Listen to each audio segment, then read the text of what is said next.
For the investors, the annual report of a company is one-stop destination which contains various data points from the financials of a company to the salaries of the CEOs and the managers.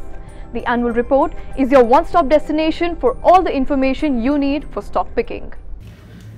In my view, annual report is probably one of the most important documents from the perspective of stock research, but also the most ignored one. Annual report is basically a report card of the financial year gone by.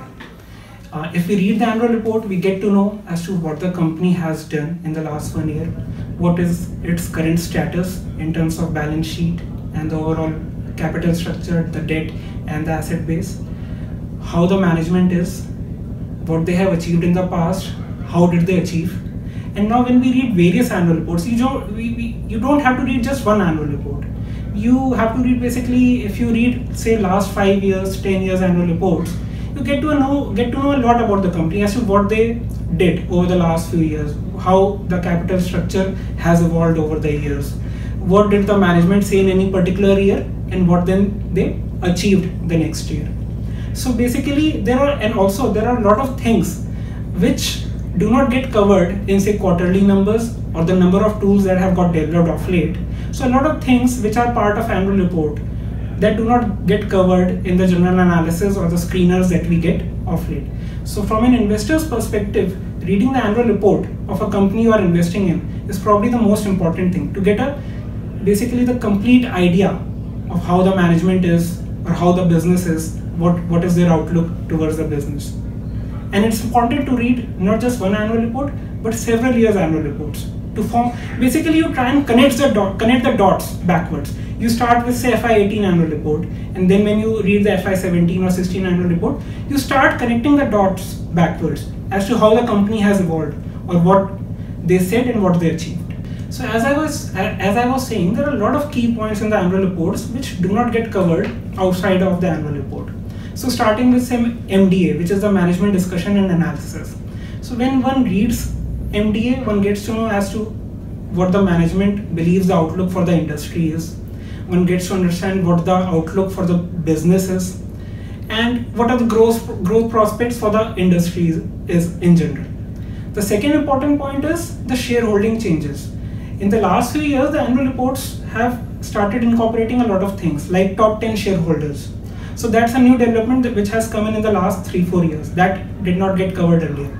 So therein, for again research purpose, one could look at who are the top shareholders of the company or what are the changes that have happened if some big shareholder or big mutual fund house has exited or entered.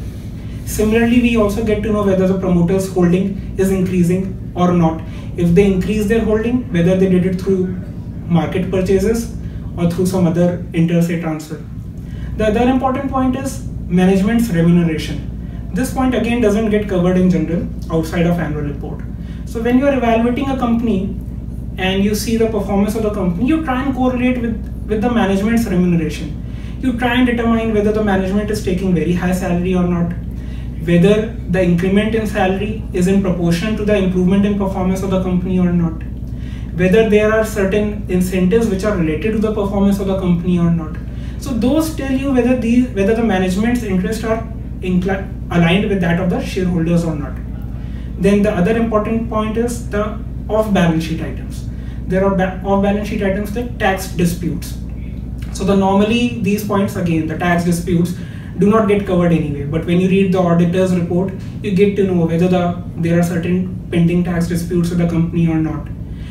What I have observed in general is that the companies which have good records, good bookkeeping, they generally tend to have very low tax disputes, while the same is vice versa if the company is probably trying to manage the numbers. So it's again not very definite, but you get to know a lot of things through that.